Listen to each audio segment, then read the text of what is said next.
Good morning. Happy Thursday, March 3rd. You're watching News 3 Now, and I am so happy that you are here. Y'all, it is a beautiful, beautiful Thursday. If you haven't been outside yet, go outside. Not right now because you're watching News 3 Now, but when we take our break a little bit later, go outside and breathe in the sunshine and the fresh air. It's so beautiful out there today.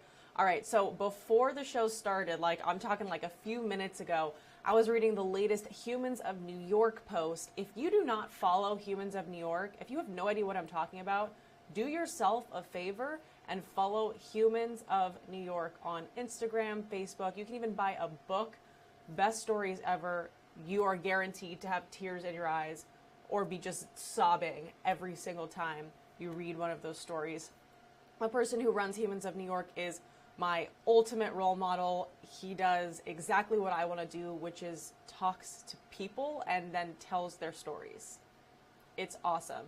Follow Humans of New York. This is not a paid advertisement. I'm just saying it's like my favorite thing in the whole world. And I was tearing up right before the show started. I'm like, get it together, Abigail, because I was just reading the latest story and it's a love story. And he started doing this thing where Instagram only lets you post a certain amount of words per caption, so he has to split them up in different posts, and everyone's commenting like, okay, like what happens next? We need the next post. He's only posted 3, but I think there's going to be like 13 of them, so it's like, get on with the story. Hopefully by the time that we take our break, there will be more posts for me to obsess over. Well, hey, March 3rd. Last couple of days, obviously, were pretty busy and exhausting and overwhelming, so we haven't gotten a chance to talk about Women's History Month. March is Women's History Month, a national recognition of the vital roles that women have played throughout the course of history.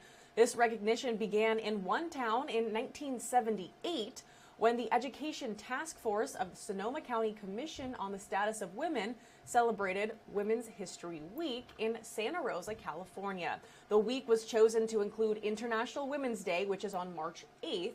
The movement spread to other communities so that in 1980, a consortium of women's groups and historians asked the federal government for recognition. President Jimmy Carter proclaimed the week of March 8th, 1980 to be National Women's History Week, citing in his proclamation that, quote, the achievements, leadership, courage, strength, and love of the women who built America was as vital as that of the men whose names we know so well. The recognition was renewed later by other presidents until about 1987, when Congress designated the entire month of March as Women's History Month. Well, this year's theme is Women Providing Healing, Promoting Hope, which, according to the National Women's History Alliance, is both a tribute to the ceaseless work of caregivers and frontline workers during the pandemic, and also a recognition of the thousands of ways that women of all cultures have provided both healing and hope throughout history. So today, our caption for the show was, it's Women's History Month. Which women inspire you? Which women throughout history are your biggest role models? Which ones do you look up to? I want to know. I want to know if there are women in your lifetime throughout history, or right now in the present, or maybe in the future. Maybe you have a daughter that inspires you, right? Tell me which women in your life inspire you, push you to be the best that you can be in your life, just looking up to them and they inspire you. One of those people obviously is my mom. She's the greatest mom in the entire world. I love her. Another person is Sally Ride, who was the first United States female to go to space. Another one is Ruth Bader Ginsburg, who needs no explanation of who that is, obviously. So many women throughout history that are so inspiring. If you have someone that you look up to that inspires you, let me know. I want to know for Women's History Month. All right, well, we've got a pretty great show lined up for us today. A couple of interviews later on, and they're all positive ones, so that's great. But for now, we're going to talk about some of the day's headlines, and they start right here in Bryan. Police have confirmed 4 different restaurants in Bryan were burglarized. Earlier yesterday morning, News 3's Andy Krause went out and spoke to 3 of the restaurants about how they're dealing with what happened. This is security footage from inside Imperial Chinese and Sushi in Bryan, showing burglars breaking into the restaurant. Owner Stan Zheng says there were 3 suspects who broke in through the glass of the back door around 4 a.m. Wednesday. They get inside and break the cash register, take the money from them, and go through the kitchen and get in the office. I think it's just looking for the cash. Zhang says they took about $800 and a case of beer, along with breaking the register and other equipment at the front of the restaurant. He says he feels shocked, disgusted, and heartbroken. We work 7 days a week since 2014, serve the community. In Bryan College Station, we think it's a very, very safe community for us because we live here more than 10 years. We don't see a lot of bad things happen. The Cotton Patch Cafe is only 2 buildings over. The manager there told us they were hit around 4:30 a.m.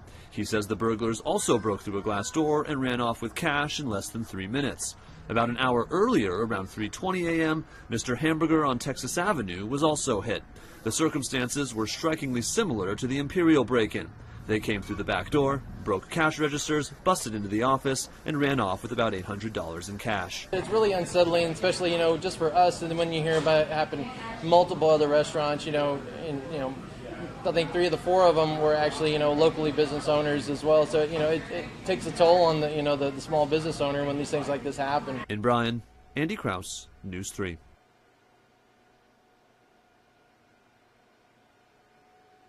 Babe's Donuts also confirmed on Facebook that they were hit. So far, no arrests have been made. Now, a story out of Texas A&M that you might have heard yesterday. The attorney representing an A&M football player accused of assault is calling the situation a misunderstanding. Wide receiver Demond Demas has been suspended following his arrest and removed from the football team. Reports by other media outlets say Demas is accused of injuring a woman he knows during an argument. His attorney says he is looking forward to clearing Demas's name. More details on that story up at kvtx.com. The capital murder trial of the man accused of murdering a state trooper continues this morning. The state rested its case yesterday. KBTX legal analyst Shane Phelps is not associated with the case, but he's been in the courtroom. He told us it's surprising to see the defense spending so much time on the defendant's mental health, considering they've already waived an insanity defense. Well, I certainly understand why they want to get that information in front of a jury, because I do think it's important for a jury to hear that.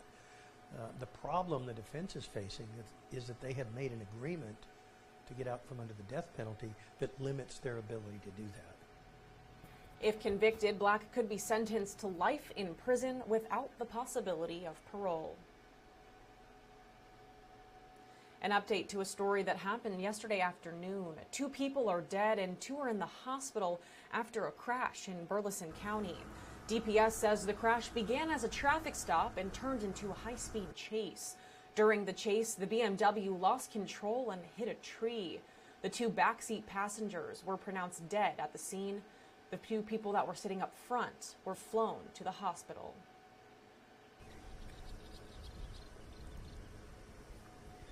The all clear has been given in downtown Brenham after the discovery of an old but live grenade.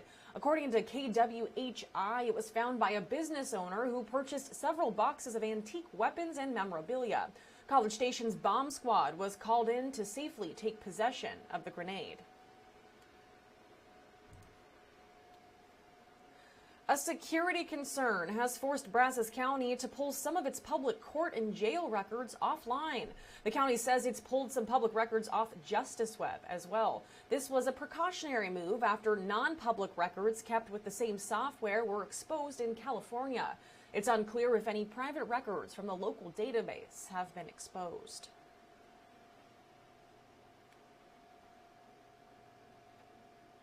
Well, now the second round of talks between leaders from Russia and Ukraine is expected to happen today.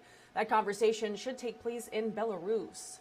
But there appears to be little common ground between the 2 sides. Russia now claims to have taken control of its first major Ukrainian city. Ukrainian officials say more than 2,000 citizens have been killed in the country. Meanwhile, the UN says 1 million refugees have fled Ukraine in the last week. Still, the Pentagon says Russian forces have been surprised by the stiff resistance of the Ukrainians. The Ukrainians are fighting for their country, and they're making a difference.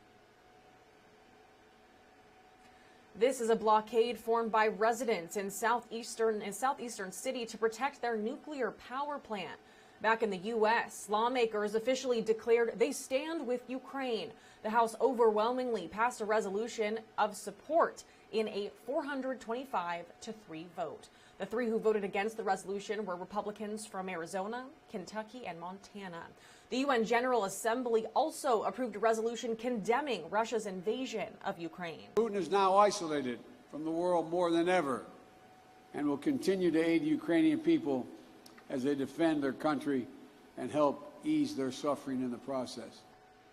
Yesterday, the U.S. imposed more sanctions on Moscow and Belarus. These new sanctions target technology that can be used to support military aggression. The president is calling it Putin's war of choice.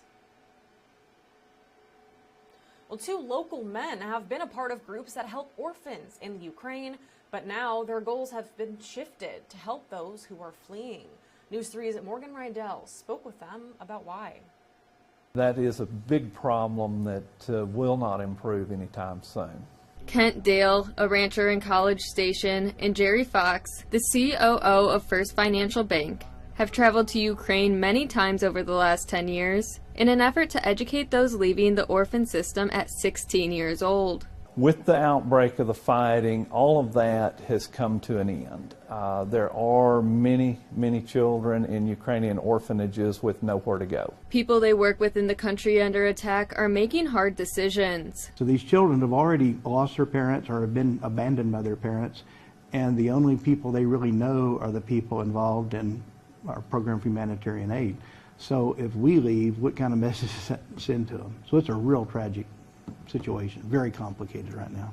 People they spoke with who are trying to flee find it harder and harder each day. Many of our partners, many of our employees have been in the process of helping to evacuate people either into Western Ukraine or into another country along the western border. And that task is getting a little more difficult each day. Fuel is beginning to be hard for them to buy. Food is harder and harder to be found. The men said one way people can help is by donating. Program for Humanitarian Aid and Eastern European missions are working to provide food and shelter for people fleeing Ukraine, and also working through ways to get funds to those staying. In Bryan, Morgan Rydell, News 3.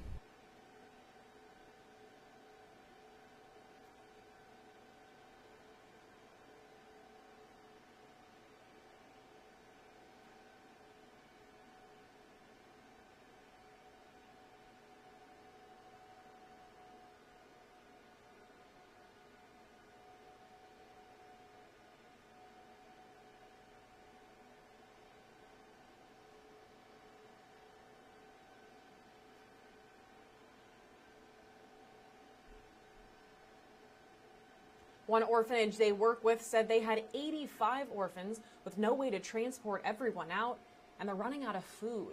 You can visit kbtx.com with this story for how you can support the humanitarian efforts. Federal Reserve Chairman Jerome Powell says it's not clear yet how Russia-Ukraine crisis will impact the United States economy. But he does say that Americans should expect to see interest rates start to rise in the near future. The Fed plans to raise interest rates a quarter point this month. The Senate will begin its confirmation hearing of President Biden's Supreme Court nominee later this month. The Senate Judiciary Committee says hearings for Judge Ketanji Brown Jackson will start on March 21st. 2 days have been put aside to question Jackson and another day for additional witnesses to testify. Senate Majority Leader Chuck Schumer says he wants the process finished by April 8th. If confirmed, Jackson would be the first black woman to serve on the nation's highest court. Lawmakers investigating the Capitol insurrection say former President Trump and a right-wing lawyer were part of a criminal conspiracy to overturn the 2020 election. The Select Committee made the allegations in a court filing. That filing is part of an attempt to gain access to emails from lawyer John Eastman, who may have helped orchestrate the plot. Eastman claims the emails are protected by attorney-client privilege. Parents of 216 children separated from their families at the border during the Trump administration still have not been found. Since President Biden made a commitment to undo the Trump administration's border policy, 125 children have rejoined their parents. According to a November court filing, more than 3,000 kids that were separated from their families at the border under President Trump. Governor Abbott is posthumously presenting the Texas Legislative Medal of Honor to the families of 2 service members.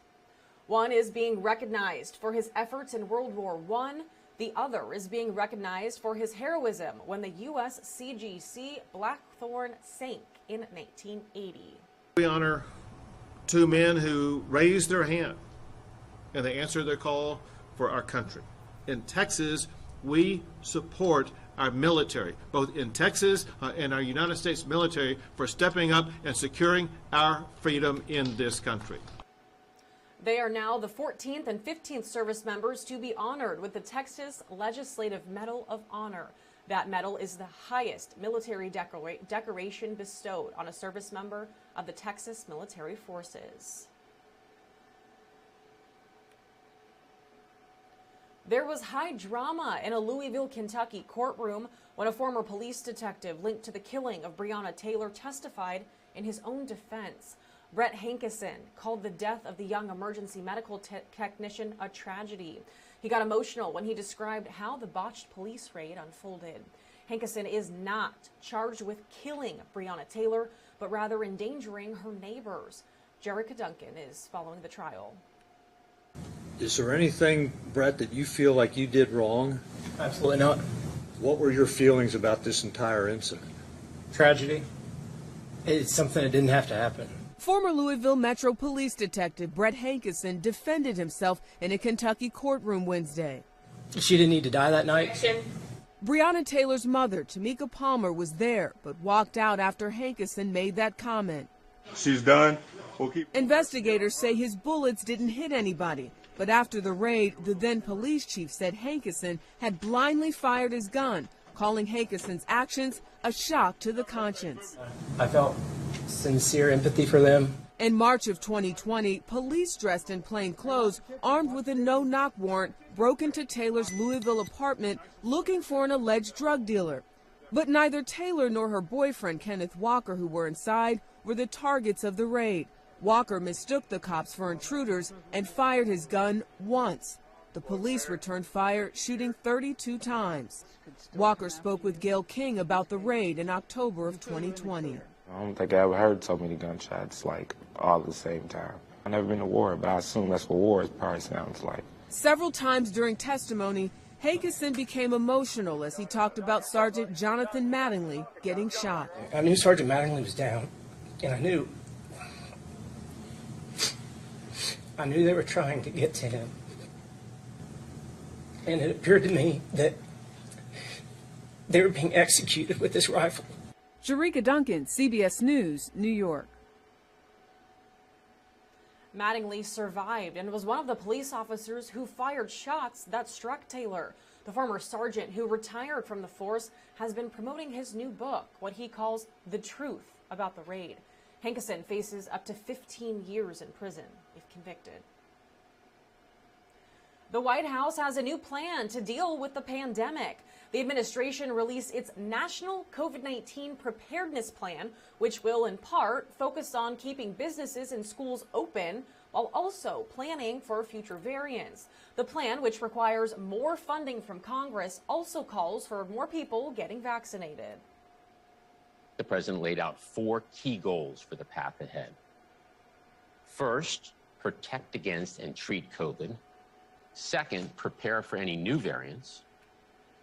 Third, prevent economic and school shutdowns. Fourth, vaccinate the world and save lives. Well, the plan will also include efforts to get children under the age of 5 vaccinated if the FDA and the CDC give that recommendation. All of this comes as COVID cases continue to decline and businesses try to bounce back. Carter Evans has that story. It's very exciting because we get to see each other's faces. New York State lifted its mask mandate for public schools Wednesday, and California will follow next week. It's about time they lift it. Los Angeles is set to drop its indoor mask mandate Friday for places like restaurants and bars, but some are cautious. I'm going to continue to wear a mask for my safety. It's still a contentious topic. This was Florida's governor with a group of high school students on Wednesday. You do not have to wear those masks. I mean, please take them off. Honestly, it's not doing anything, and we got to stop with this COVID theater. So if you want to wear it, fine, but this is ridiculous. With COVID cases plummeting nationwide, the Biden administration's strategy is an attempt to move the nation out of crisis mode. We've reached a new moment in the fight against COVID-19. The new plan includes access to hundreds of one-stop centers where Americans can get tested and treated with antiviral medication if they test positive, and a promise to deliver updated vaccines and treatments within 100 days of the arrival of a new variant.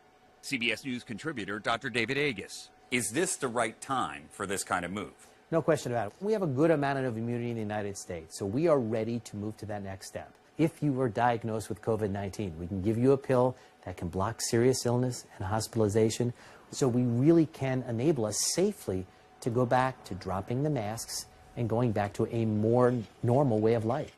Carter Evans, CBS News.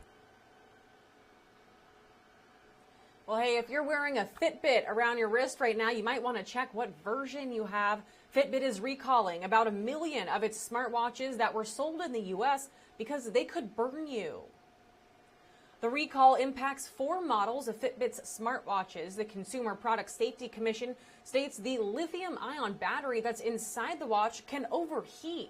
Fitbit has already received at least 115 reports in the States about the devices. 78 of those highlighted burn injuries, 4 reported second-degree burns, and 2 reported third-degree burns. Those watches were sold nationwide between September 2017 and December 2021.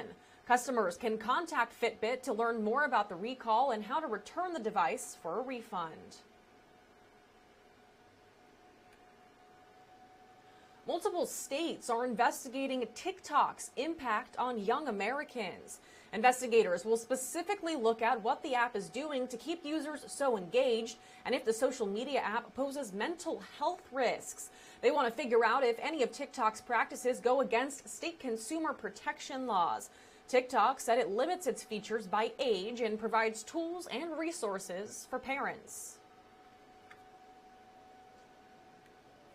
Well, hey, something super cool coming to Bryan College Station. The Area 6 Special Olympics Spring Games will take place later this month at College Station High School. But in order to make that happen, they need volunteers. Athletes will be competing and going for the gold in track and field, cycling, and tennis. Volunteers are needed for as many roles as including setup and engaging with the athletes. We have athletes that are excited to participate in these events, and the only way our event is successful is if we have volunteers to help us set up, volunteers to help us guide athletes to their event, to the award tent, and then help us take it all down. The biggest help is being there, being involved, being hands-on, and helping where we need individuals. Anyone 15 or older can volunteer on their own, and anyone under 15 needs a chaperone. The games are March 25th and 26th. Details on how you can sign up to volunteer are at kbtx.com. Some 8th grade engineers are taking their robotics on the road, or rather into the pool. Several groups of middle schoolers at SFA Middle School put their hard work to the test yesterday. The kids maneuvered their robots through underwater challenge courses with robots they designed and built from scratch. The winning team goes to regionals, but for their teachers, the students are ready for success. To see them take it to this level is, we're immensely proud of them. It's amazing to see, something that I didn't ever think that I could do in middle school. To see these kids do on a daily basis is really amazing. We learned how to waterproof all the motors and wires, and we also learned how to work in the tough situations. The SFA students were glad to use the indoor pool and advanced therapy aquatics and wellness in Bryan for their competition. Before our test, but we ended up pulling through. Now I'm bringing all of us, for the first time, a CBS News exclusive interview with billionaire philanthropist Melinda Gates. Last May, Gates and Microsoft co-founder Bill Gates stunned the world when they announced the end of their 27-year marriage. For decades, the pair appeared to be the perfect example of a power couple giving back. After splitting up, they still share that commitment and are maintaining working relationship. They jointly run their foundation, which currently manages an endowment of about $50 billion. For the first time since the announcement, Melinda Gates sat down for a wide-ranging interview about her journey of healing and her next chapter in life. Divorce is a painful process, even when it's what both parties want. It still is a very painful, personal decision. But most divorces, I think, aren't on evening news. It's not a topic of conversation. Did you think when you and Bill released that statement that it would be a national conversation? Well, first of all, I think, I want to say that on the day I got married, I never thought I would end up being divorced. Never. You really did think till death do us part, didn't you? I did. And, unfortunately, I felt like I needed to take a different path. And so I think, we knew that when the divorce was going to be announced that it would be a surprise to people. And I felt bad about that, but I didn't have any sense of how big of news it would be. You can't anticipate something like that. After the news came out, it was revealed that Bill Gates admitted that he had had an affair in the marriage. And at that time, did you think we're going to work through this? How did you handle something like that?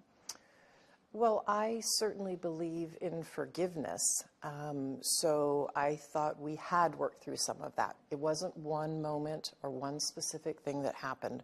There just came a point in time where there was enough there that I realized it just wasn't healthy, and I couldn't trust what we had. There was one report that said it was multiple affairs. Do you care to say anything about that? I think those are questions Bill needs to answer. Okay. It was also widely reported that Bill had a friendship or business or some kind of contact with Jeffrey Epstein, and that you were not, that was very upsetting to you. Did that play a role in the divorce at all in this process? Yeah, as I said, it's not one thing, it was many things. But I did not like that he'd had meetings with Jeffrey Epstein, no. And you made that clear to him? I made that clear to him. I also met Jeffrey Epstein exactly one time. Did you? Yes, because I wanted to see who this man was. And I regretted it from the second I stepped in the door. He was abhorrent. He was evil personified. I had nightmares about it afterwards. So, my heart breaks for these young women because that's how I felt.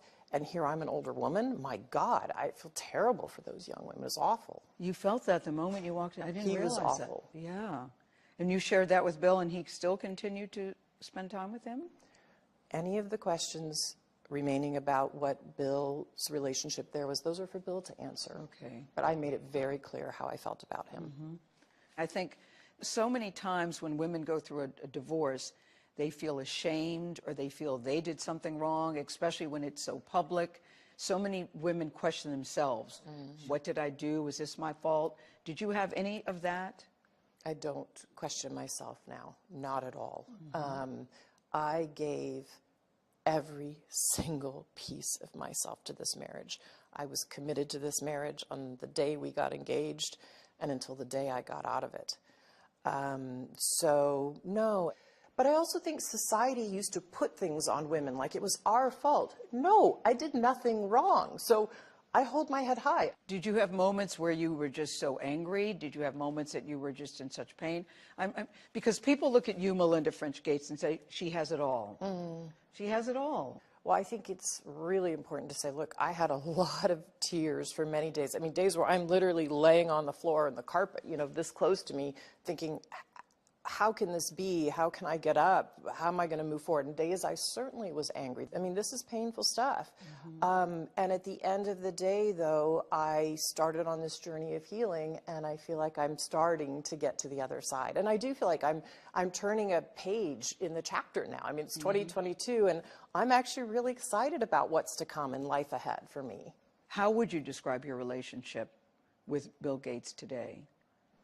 I don't even know if relationship is the right word. I don't know the word. Well, we certainly have a working relationship, Yeah. right? And I would say we're friendly at this point. Friends? Friends is a different word for me, and you know that might come over time, but for me there's still healing that needs to happen. Certainly I wish him well, I don't wish him harm, and I think we have a productive working relationship, and I think that will continue. Melinda French Gates says she'll keep working with her former husband at the Gates Foundation, which they co-founded together more than 20 years ago, as she works to grow her own company, Pivotal Ventures. Do you feel very grounded when you're here? Because that's how I feel walking in the door. Yeah, I just feel really, it's just a very calming space. Where she's focused on funding projects that empower women. You are the recipients and the winners of a $10 million Equality Can't Wait grant. And for French Gates, philanthropy is paramount. She started the Giving Pledge with Bill Gates and Warren Buffett back in 2010. It was a call to arms for the world's wealthiest to give away a majority of their worth.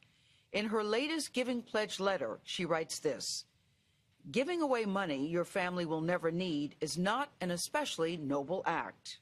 You appear to be putting, as the kids of today say, rich people on blast, because you said, "I recognize the absurdity of so much wealth being concentrated in the hands of one person. I believe the only responsible thing to do with a fortune is to give it away."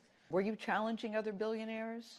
Well, I do believe that if you are lucky enough to be a billionaire, believe me, you can give away half of it and not change your life. And we should. We should have a society where if for whatever reason wealth is in your hands, you put it back in society so that you change and you lift up others. But I also like, too, in the letter you point out, and you want to do more than just write checks. Oh, yeah.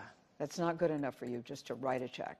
Not for me. Now, some people do that. There's lots of ways to do philanthropy, and that's great. But I need to see it and feel it. Like, I cannot wait till this summer where I feel like I can probably go back to several African countries and it won't be, COVID will hopefully be enough behind us that it won't be disruptive. I want to be out talking to people. I want to see the work, because it's in seeing and listening. We have to listen to people. They have their own solutions in their community. And if we listen, sometimes it's just a matter of saying, oh my gosh, okay, they've got the way to keep the water clean. Let's just fund what they know will work. Today, French Gates says, she's looking ahead in all areas of her life. I always believe, Melinda, in order to move forward, you have to get through. And you seem to either have gotten through or you're still getting through.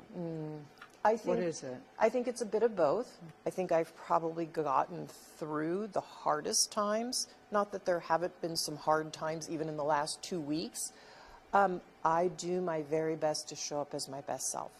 Are you open to falling in love again and dating? Are you open to that? Or Definitely. You definitely are? Yeah.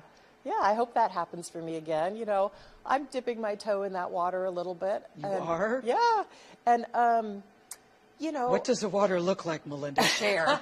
Interesting. Does it? I'll say interesting at this point, right? Really? And yeah, why not? Look at that smile, yeah. Melinda, as someone who you described in the beginning as her cheek on the floor, you seem to be in a really good place today. Thank you. I feel like I'm in a really good place. Yeah. And I'm really, really excited about my life and about the work ahead.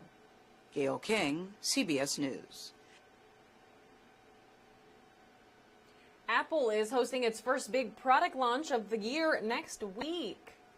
During the March 8th virtual event, the company will unveil a series of new MacBooks and iMacs. That's in addition to a 5G version of its phone SE and an updated iPad Air. The event tagline is Peak Performance. Apple will also likely play up the importance of its rumored M2 silicone chip, Apple's in-house processor. Does your phone battery being close to dying stress you out? Well, a new survey shows that a dying phone battery really stresses us out. According to one poll survey, 1 in 8 Americans suffer anxiety from a low phone battery. In fact, more than half said battery drain is a nightmare. The other half of respondents said losing their phone is worse than misplacing a credit card, car keys, or even their wedding ring. But you know, we're talking about stress. You know something that's not stressful? Cookies. Yeah, cookies. And there's a new place opening up in College Station. They're having their big grand opening event tomorrow night. And I think y'all are going to want to check it out. I want to go check it out. Crumble cookies time. News 3's Fallon Appleton got a first look sneak peek at the grand opening of Crumble cookies. Let's check it out. In less than 24 hours, Crumble Cookies officially opens to the public here in College Station. To talk more about that is Jessica. Thank you so much for joining us. Yes, thank you for coming out. We really appreciate it. So let's talk a little bit about why you decided to bring Crumble here to College Station. Yeah, so Crumble is really based on family. I'm opening it with my family as well. And you know, in Aggieland, traditions run deep. It's big on family, on memories and those moments, and I didn't think there would be a better place to bring Crumble cookies to. Our motto is bringing families and friends together over a box of the best cookies in the world, and I think that's going to fit into College Station perfectly. And you were telling me when you first tried Crumble, just out of the blue, you were blown away by the cookies themselves. Yeah, I was blown away. They were the best cookies I'd ever had. And the store, when you walk in, it looks like an Apple store. It's an open kitchen. You see the cookies being mixed, the chocolate chips being poured in. It's an experience. There's nothing else like it. It truly is an experience. And what I think is cool is looking at this menu right here, it changes all the time. So you're getting to experience something new every time you come in. Yeah, absolutely. So we have our milk chocolate chip and our classic pink sugar. Those are almost always our mainstays. We have those every single week. And then we also have a rotating menu of 4 flavors here. They rotate out of a menu of about 200 different flavors, and so you never know what you're going to see next. But this is what we'll have this weekend for this grand opening. And let's talk a little bit about the grand opening. Doors open Friday. What can people expect? Oh, people can expect the best cookies in the world. We'll open up at 8 a.m. We'll have the cookies warm, fresh for everybody. And yeah, we'll keep those churning out and get everybody served the best cookies in the world. You've got a various sizes. We got a few of those boxes right here. Let's quickly touch on those. Yeah, so we have a single box. We'll have a 4-pack as well. We have a 6-count. And then if you really want to try all the cookies, you're going to have a party box of 12. I love that. And we've got one flavor right here, which is one of the ones that I was most excited about, the Oreo birthday cake. Let's talk about it. Yeah, so that's going to have a nice cream cheese frosting on top with an Oreo base. We also have some sprinkles on top, making it that birthday cake. Yeah, I love it. It's one of my favorites. I took a bite of it earlier. I'm going to take another bite of it because I am so pumped about this one. I love your frosting. Yes. The frosting in it is so good. Not overly sweet, and the Oreo on top. Absolutely delicious. Well, Jessica, thank you so much for letting us come here, see a little bit ahead of time before y'all open. Like she said, Crumble officially opens at 8 a.m. on Friday. It's located right over here in Jones Crossing next to Threads and Wingstop. We'll have more information over for you at KBTX.com. We'll send it back to you in studio. Enjoy the rest of this cookie. That looked so good. I cannot wait for their grand opening tomorrow. You know what else is happening tomorrow? The best day of every single month, First Friday in downtown Bryan. So I have to tell you guys, election night took a lot out of me, and I woke up Wednesday morning yesterday thinking, oh, thank God today is Friday. And I seriously thought it was Friday all day yesterday. So you can imagine how disappointed I was when I woke up and today was not Saturday. Today is Thursday, and we still have to get through this workday and tomorrow's workday before we head down to downtown Bryan for First Friday. But I checked in with Abigail Noel from Destination Bryan because it is back on in full force and then some. They're even adding some new street closures with games, art walk. Oh my gosh, tomorrow night is going to be absolutely fabulous in downtown Bryan. But if you don't believe me, you can talk to the other Abigail about it. Abigail, good morning. It's always wonderful to see your beautiful face first thing in the morning here on News 3 Now. We're talking about First Friday, which I cannot believe it's already another First Friday. But I'm so excited for this one, especially because last month's was not canceled, but pretty low key because of all the ice and cold weather, and just it was not ideal for First Friday. But it is back in full swing, even more so than we have seen over the past couple of months. Let's talk about First Friday. Yes, so March First Friday really gets into our busy season of First Friday. Of course, the weather is nicer, so it doesn't look like we'll have any super cold ice storm weather like we did last First Friday. It's going to be beautiful this Friday, so really encourage everyone to come down and experience everything that we have to offer. So of course, First Friday, just a staple community event that's been going on for over 15 years, and it's just a great atmosphere in downtown Bryan. So we've got our staples and our favorites of the Brazos Valley Farmers Market will be set up on Main Street, as well as a classic car show on Main Street. And then new this month, I should say, we have some additional street closures. So normally our street closures are Main Street, the block of the Queen Theater, and then 26th Street, just where like RX Pizza and Mr. G's Pizza is. So we've extended that street closure to include 26th Street all the way up to Main Street, so like where Subway is, and then Bryan Avenue from WJB to 27th Street. 27th Street is the LaSalle Courtyard, just to kind of give everyone a frame of reference there. So we're really excited about these additional street closures. We want to do it for multiple reasons. A, to add some more activities to First Friday. B, to give some more safe walking space for all of our pedestrians that come down. And C, just to, give some more space for everybody, the art vendors and the musicians and the nonprofit groups that come down. First Friday is just so incredible, and there's so many wonderful people. So we just needed to help, give some more safe space for everyone to be involved. And so in that new street closure area, we are actually doing we've worked with a new organization called Art 979. It's led by Christy Petty of the Village Cafe and some other downtown business owners and artists. And so they're creating an art loop. So it'll go on 26th Street, down the alley by the Village Cafe, up the alley by RX Pizza, and then on Bryan Avenue. So there's gonna be some really incredible interactive art pieces, artists selling their work, some hands-on demonstrations, and a lot of cool art things coming to First Friday with that new art group.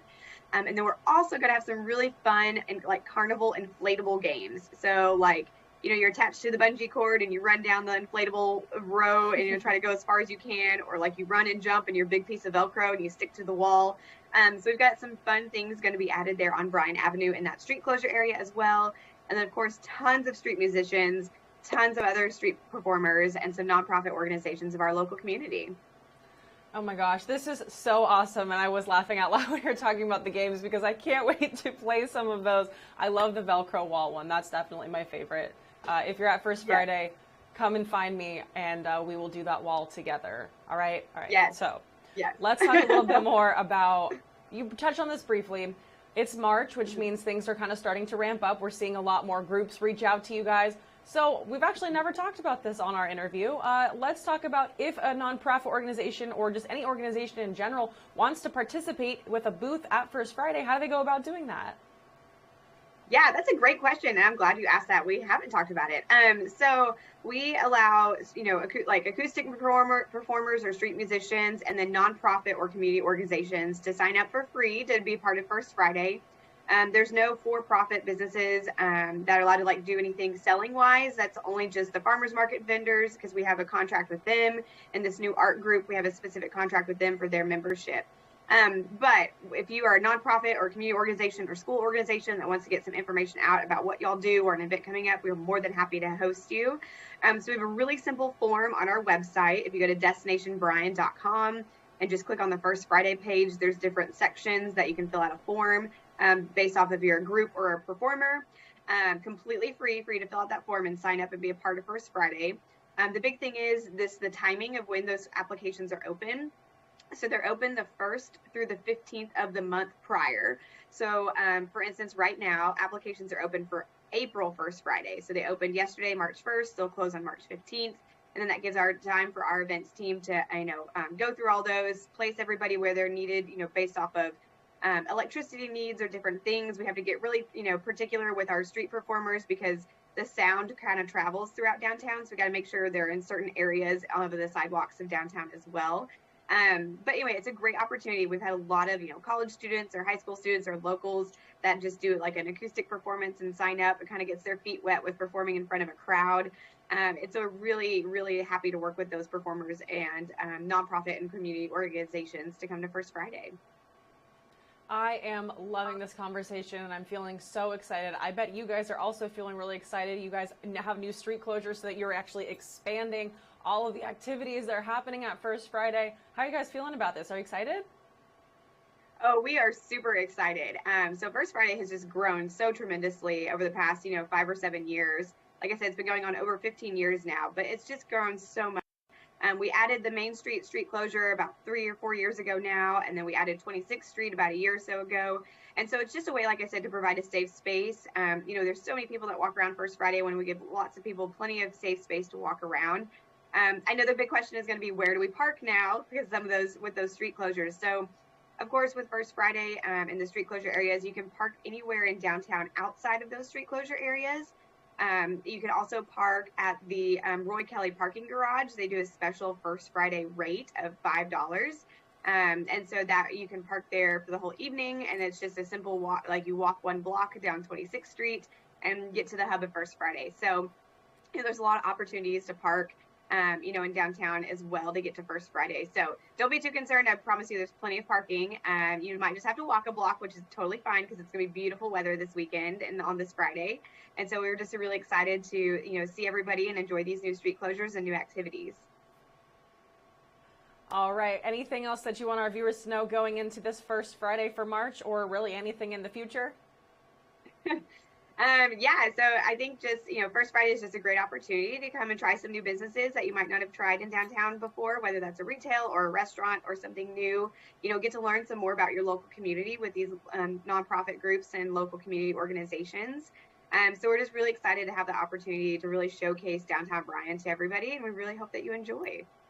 First Friday is absolutely 100% the best day of every single month. That is an opinion of mine, but it is also a fact. So I agree, 100%. All right, well, both of us agree. The Abigails have it. First Friday is the best day of every single month. Come out to First Friday. This Friday, March 4th, we're going to be there. So come say hi to us. Abigail, thank you so much, as always, for doing this with me on News 3 Now. Of course. Thanks for having me. And something super exciting and totally relevant to First Friday, Governor Greg Abbott just announced yesterday that the city of Bryan is now designated as a music-friendly community. The city completed a multi-step process to become part of the program that seeks to foster music business-related economic development within Texas cities and communities. So happening tomorrow at First Friday, a designation will be presented to Bryan Mayor Andrew Nelson at the Grand Stafford Theater. So that's happening at about 7:30 p.m. And then after the presentation, there's a free concert featuring the Mark Daniel Band and country artist Brandon Hode. That will start at 8 p.m. So, all right, I'm getting all of your weekends started out right. First Friday in downtown Bryan, a music-friendly community designation, followed by a free concert, and then you can head to Navasota for the Texas Birthday Bash, the 10th annual Texas Birthday Bash in downtown Navasota. They're making it super easy. Park at the high school and free shuttles will take you to the celebration. There is an amazing lineup both tomorrow night and all day on Saturday with Pat Green, Randy Rogers Band. It's going to be awesome. I'm going to be out there, and Bobby and I shook on it that we were both going to ride the mechanical bulls. So if you want to see me embarrass myself, then come out to the Texas Birthday Bash. I got a little bit more from Kenny Graves, who's emceeing the event, and Bobby Ulrich, who is our new, as of about a week ago, communications and marketing manager out there in the city of Navasota. Let's talk about Texas Birthday Bash. It's happening this weekend, so we want to get the word out there because folks want to come out. They want to have their plan. They want to buy their tickets. Bobby, let's start with you. Let's talk about the details of the event. When is it happening? Where is it happening? How can people buy tickets? How can they get here? All right, so we're really excited about it. It's our 10th annual Texas Birthday Bash, so y'all coming out. It's going to be even bigger, even better. This Friday, the 5th, and Saturday, the 6th, is when this is all happening. We're starting at the gates open on Friday at 5 p.m. You can get your tickets online at texasbirthdaybash.com. And tickets are selling for $10 a person, or if you want to have a 2-day pass, it's $15. We're having some great weather out here, so come on down and celebrate.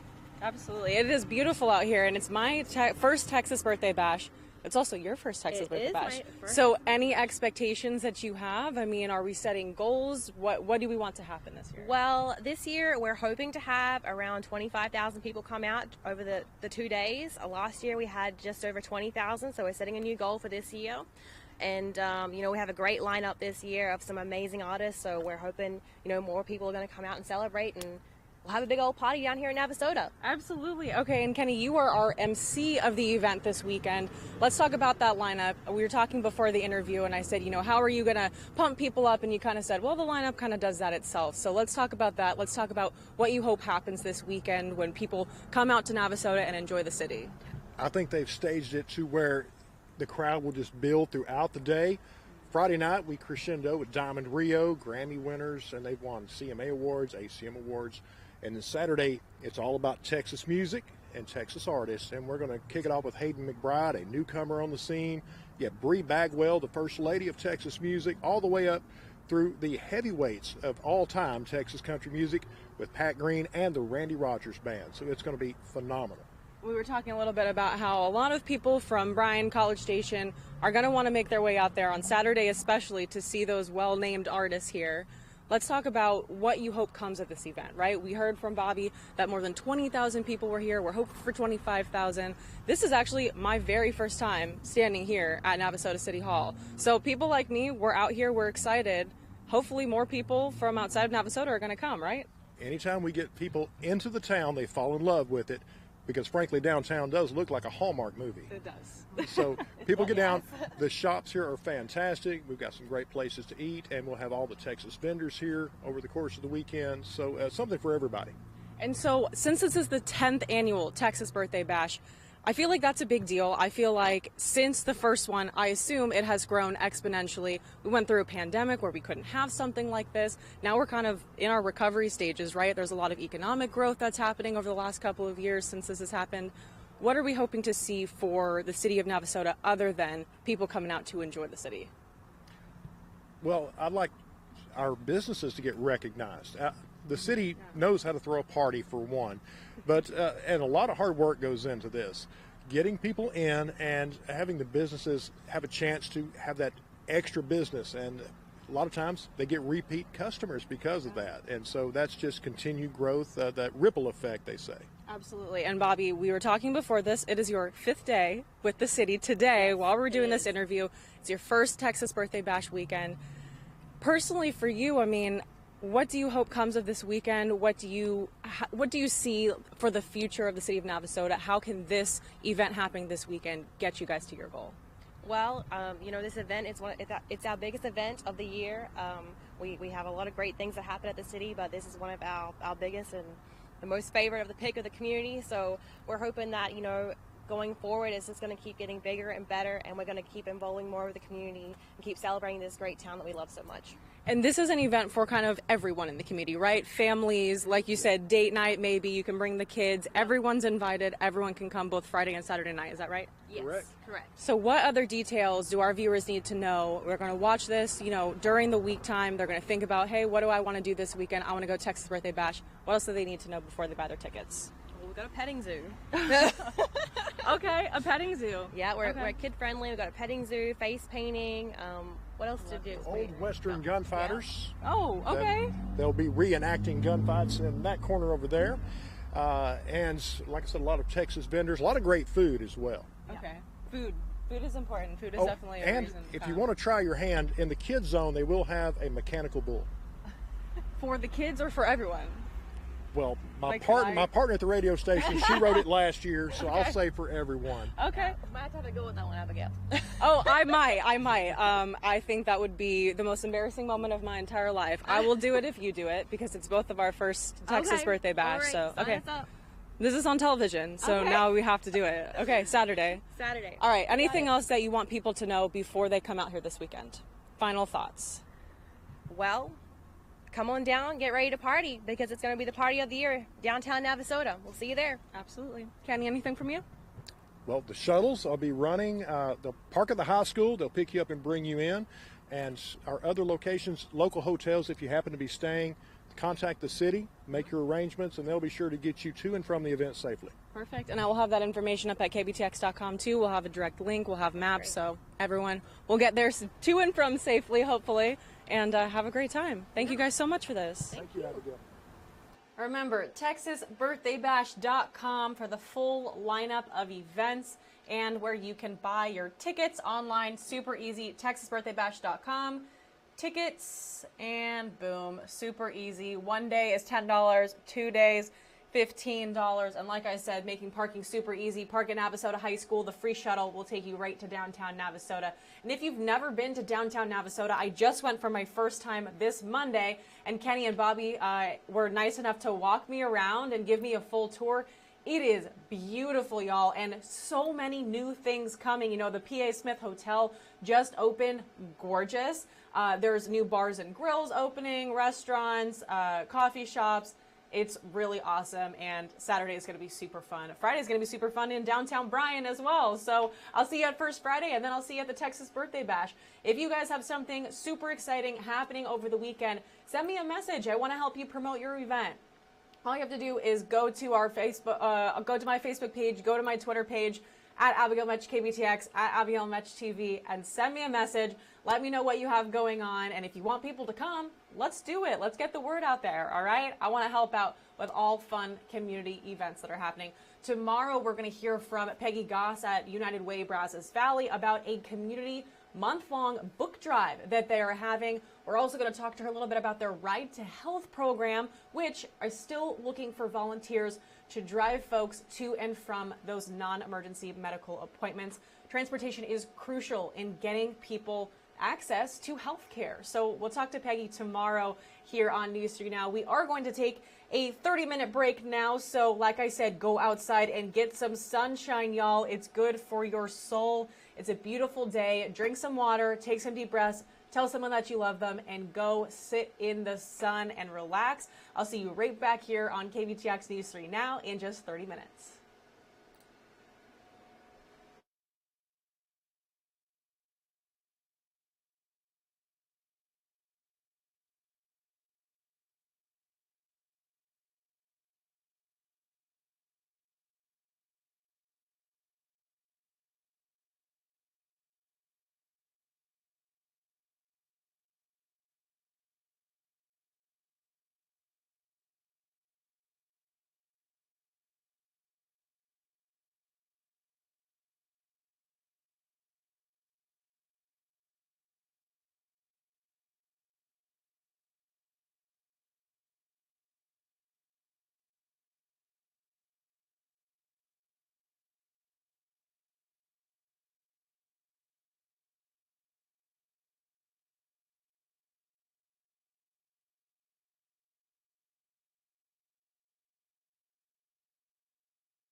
All right, y'all, it's 12:30, which means we are back here on News 3 Now. I hope you are enjoying this beautiful Thursday, March 3rd. Before we jump back into a recap of today's headlines, I want to tell you about what national day it is. It is National I Want You to Be Happy Day. Isn't that so cute? I had no idea that that day existed. National I Want You to Be Happy Day on March 3rd encourages us to do something that makes other people happy. It also asks us to see others' happiness from their point of view.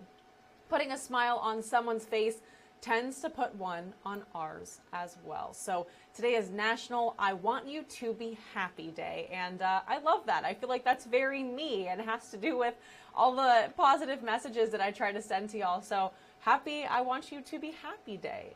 Do something nice for someone today and every single day, but maybe especially today. Well, all right, March 3rd, and like I said when the show first started about an hour and a half ago, March is Women's History Month. We haven't really gotten a chance to talk about a whole lot of women's history because of the primary election and then our recap day and because I'm exhausted. But we're talking a little bit about Women's History Month, which is, of course, a national recognition of the vital role that women have played throughout the course of history. This recognition began in one town in 1978 when the Education Task Force of the Sonoma County Commission on the Status of Women celebrated Women's History Week in Santa Rosa, California. The week was chosen to include International Women's Day, which is on March 8th. The movement spread to other communities, so then in 1980, a consortium of women's groups and historians asked the federal government for recognition. President Jimmy Carter proclaimed the week of March 8, 1980 to be National Women's History Week, citing in his proclamation that, quote, the achievements, leadership, courage, strength, and love of the women who built America has as vital of a role as the men whose names we know so well. The recognition was then renewed by later presidents until 1987, when Congress designated March, the full month, as Women's History Month. This year's theme is Women Providing Healing, Promoting Hope, which, according to the National Women's History Alliance, is both a tribute to the ceaseless work of caregivers and frontline workers during the pandemic, and also a recognition of the thousands of ways that women have, in all cultures, have provided both healing and hope throughout history. So I asked y'all to share with me in the beginning of the show a couple of names of women throughout history or right now living in the present who inspire you on a daily basis to be a little bit better. So make sure that you send me a message or leave a comment if you have a woman in your life or throughout history that has inspired you, challenged you, empowered you. I want to know who those women are. All right, so when we recap a couple of headlines, most of them are actually local right here, including a chain of break-ins. Police confirmed that 4 different restaurants in Bryan were burglarized yesterday morning. Earlier, we heard from News 3's Andy Krause, who spoke to 3 out of 4 of those restaurants about how they're dealing with what happened. And we also got confirmation through Facebook that Babe's Donut is included in that list of places that were hit. So far, no arrests have been made. Now, we also know this story from a Texas A&M football player. The attorney that's representing this player accused of assault is calling the situation a misunderstanding. Wide receiver Demon Demas has been suspended following his arrest and removed from the A&M football team. Reports by other media outlets say Demas is accused of injuring a woman he knows during an argument. His attorney says he's looking forward to clearing Demas's name. Now, also happening right now as we speak, actually I think they might be out to lunch, but it will reconvene in the courtroom. The capital murder trial of the man accused of murdering a state trooper. It continues again today. News 3's Clay Falls will be live 5 o'clock and 6 o'clock this evening. He's been sitting in the courtroom all week for the trial. The state rested its case yesterday, and we spoke to KBTX legal analyst Shane Phelps, who is not associated with the case, but has been in the courtroom with Clay Falls. He told us it's surprising to see the defense spending so much time on the defendant's mental health, considering they already waived an insanity defense. Well, I certainly understand why they want to get that information in front of a jury, because I do think it's important for a jury to hear that. The problem the defense is facing is that they have made an agreement to get out from under the death penalty that limits their ability to do that. Well, if convicted, Black could be sentenced to life in prison without the possibility of parole. News 3's Caleb Britt working tirelessly today to try to update us on the fatal crash that happened in Burleson County. 2 are dead and 2 are in the hospital after that crash. DPS says the crash began as a traffic stop and then later turned into a chase. During the chase, the BMW lost control and smashed into a tree. The two backseat passengers, were pronounced dead at the scene. The 2 people sitting up front were flown to the hospital. And the all clear has been given in downtown Brenham after the discovery of an old but live grenade. According to KWHI, it was found by a business owner who purchased several boxes of antique weapons and memorabilia. College Station's bomb squad was called in to safely take possession of the grenade. And taking a look at a security concern that forced Brazos County to pull some of its public court and jail records offline. This was a precautionary move after non-public records kept with the same software were exposed in California. It's unclear if any private records for the local database have been exposed. Switching over now to talk more about the Russia-Ukraine crisis, the second round of talks between leaders from Russia and Ukraine is expected to happen today. That conversation taking place in Belarus, but there appears to be very little common ground between the two sides. Russia now claims to have taken control of its first major Ukrainian city. Ukrainian officials saying more than 2,000 citizens have been killed in the country. Meanwhile, the UN says 1 million refugees have fled Ukraine in the last week. Still, the Pentagon says Russian forces have been surprised by the stiff resistance of the Ukrainians. The Ukrainians are fighting for their country, and they're making a difference. What you're saying here, this is a blockade formed by residents in a southeastern city to protect their nuclear power plant. Back here in the United States, lawmakers officially declaring they stand with Ukraine. The House overwhelmingly passed a resolution in support. The UN General Assembly also approved a resolution condemning Russia's invasion of Ukraine. Putin is now isolated from the world more than ever and will continue to aid the Ukrainian people as they defend their country and help ease their suffering in the process. Well, yesterday, the U.S. imposed more sanctions on Moscow and Belarus. These new sanctions target technology that can be used to support military aggression. The president is calling it Putin's war of choice.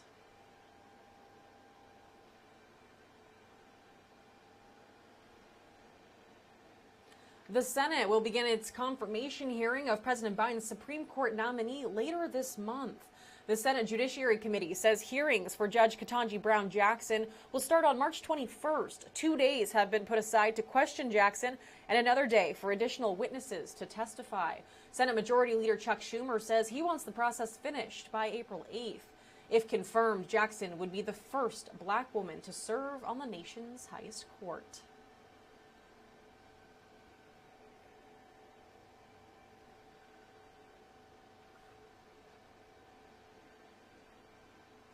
Governor Abbott is posthumously presenting the Texas Legislative Medal of Honor to the families of 2 service members.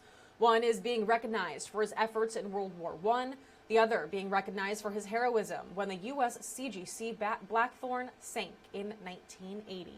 We honor 2 men who raised their hand and they answered their call for our country. In Texas, we support our military, both in Texas and our United States military, for stepping up and securing our freedom in this country.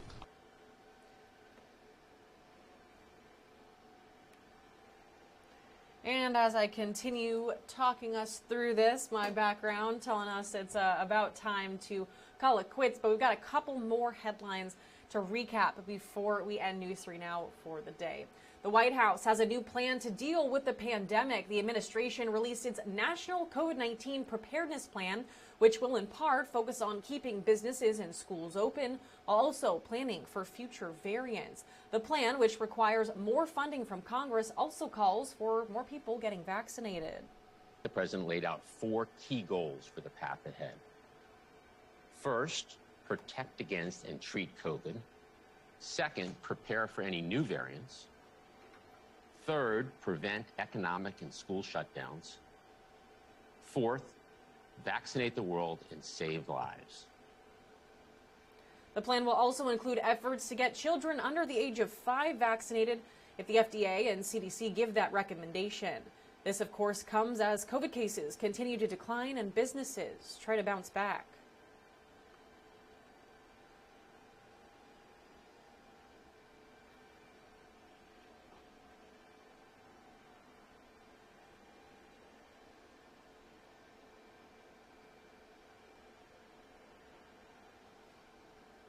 The Area 6 Special Olympics, the spring games, they're taking place later this month at College Station High School. But in order to make that happen, they need volunteers.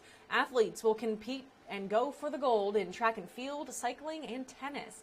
Volunteers are needed for several different roles, including setup and engaging with the athletes. We have athletes that are excited to participate in these events, and the only way our event is successful is if we have volunteers to help us set up, volunteers to help us guide athletes to their event, to the award tent, and then help us take it all down. The biggest help is being there, being involved, being hands-on, and helping where we need individuals.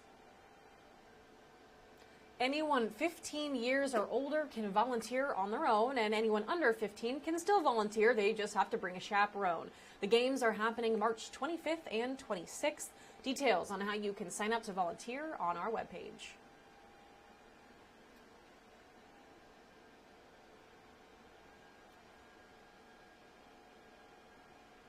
And y'all, don't forget, after you make your way out to downtown Bryan for First Friday tomorrow evening, Crumble Cookies with that grand opening of the new store in College Station. News 3's Fallon Appleton giving us a sneak peek before the grand opening happens. In less than 24 hours, Crumble Cookies officially opens to the public here in College Station. To talk more about that is Jessica. Thank you so much for joining us. Yes, thank you for coming out. We really appreciate it. So let's talk a little bit about why you decided to bring Crumble here to College Station. Yeah, so Crumble is really based on family. I'm opening it with my family as well. And, you know, in Aggieland, traditions run deep. It's big on family, on memories and those moments. And I didn't think there would be a better place to bring Crumble Cookies to. Our motto is bringing families and friends together over a box of the best cookies in the world. And I think that's going to fit into College Station perfectly. And you were telling me when you first tried Crumble, with just out of the blue, you were blown away by the cookies themselves. Yeah, I was blown away. They were the best cookies I'd ever had. And the store, when you walk in, it looks like an Apple store. It's an open kitchen. You see the cookies being mixed, the chocolate chips being poured in. It's an experience. There's nothing else like it. It truly is an experience. And what I think is cool is looking at this menu right here, it changes all the time. So you're getting to experience something new every time you come in. Yeah, absolutely. So we have our milk chocolate chip and our classic pink sugar. Those are almost always our mainstays. We have those every single week. And then we also have a rotating menu of 4 flavors here. They rotate out of a menu of about 200 different flavors. And so you never know what you're going to see next. But this is what we'll have this weekend for this grand opening. And let's talk a little bit about the grand opening. Doors open Friday. What can people expect? Oh, people can expect the best cookies in the world. We'll open up at 8 a.m. We'll have the cookies warm, fresh for everybody. And yeah, we'll keep those churning out and get everybody served the best cookies in the world. You've got a various sizes. We got a few of those boxes right here. Let's quickly touch on those. Yeah, so we have a single box. We'll have a 4-pack as well. We have a 6-count. And then if you really want to try all the cookies, you're going to have a party box of 12. I love that. And we've got one flavor right here, which is one of the ones that I was most excited about, the Oreo birthday cake. Let's talk about it. Yeah, so that's going to have a nice cream cheese frosting on top with an Oreo base. We also have some sprinkles on top, making it that birthday cake. Yeah, I love it. It's one of my favorites. I took a bite of it earlier. I'm going to take another bite of it because I am so pumped about this one. I love your frosting. Yes. The frosting in it is so good. Not overly sweet, and the Oreo on top. Absolutely delicious. Well, Jessica, thank you so much for letting us come here, see a little bit ahead of time before y'all open. Like she said, Crumble officially opens at 8 a.m. on Friday. It's located right over here in Jones Crossing next to Threads and Wingstop. We'll have more information over for you at KBTX.com. We'll send it back to you in studio. Enjoy the rest of this cookie. That looks so good. I really want one of those right now. All right, one more reminder, tomorrow, First Friday in downtown Bryan, tomorrow and Saturday, Texas Birthday Bash in downtown Navasota. Be there or be square if you want to see me ride a mechanical bull.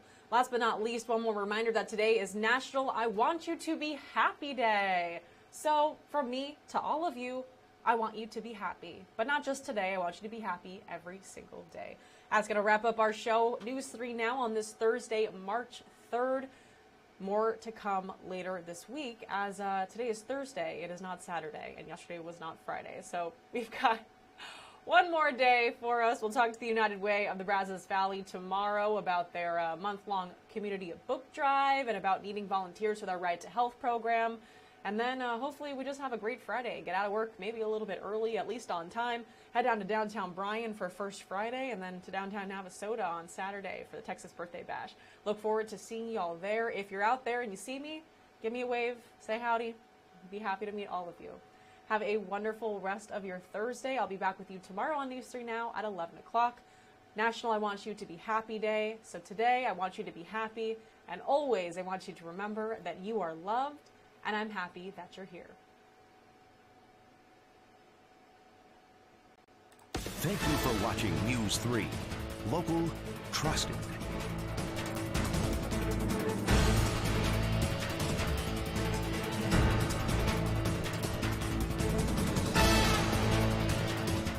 Thank you for watching News 3.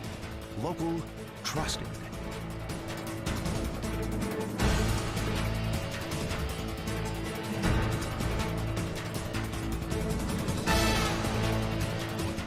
Thank you for watching News 3. Local, trusted.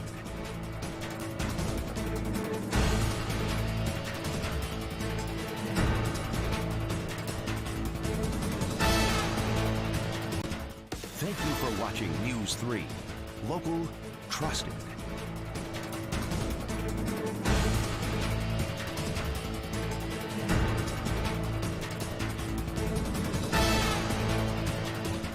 Thank you for watching News 3.